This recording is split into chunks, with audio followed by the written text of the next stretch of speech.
Dati nang usap-usapan yun sa Balete Drive. Kung totoo ba yun o hindi. Kung totoo o hindi, maaaring masabi natin medyo totoo dahil isa ako sa nakaranas nun. Minsan nadaan ako sa lugar na yon, medyo maggagabi na, mga mag-aalas 7. Hindi pa naman. Wala akong nakasabay. Talagang naglalakad ako mag-isa. Tatakot ako syempre dahil marami nang napag-uusapang mga nakakatakot na bagay doon. Naglalakad ako na nasa kalagitnaan na ako ng patutunguhan ko. Pagkita ko, bigla na lang may parang namamaswit sa akin. Pinamamaswit. Psst, psst, psst. Tumitingin ako patalikod. Wala naman. Tapos may namaswit uli. Psst, psst, psst. Tumingin uli ako sa likod.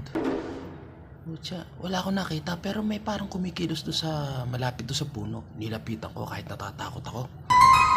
Ngayon, paglapit ko nagulat na lang ako. Bigla na lang, Oy! Oy, Pogi, pwede bang pa-jupet? Nagulat na lang ako.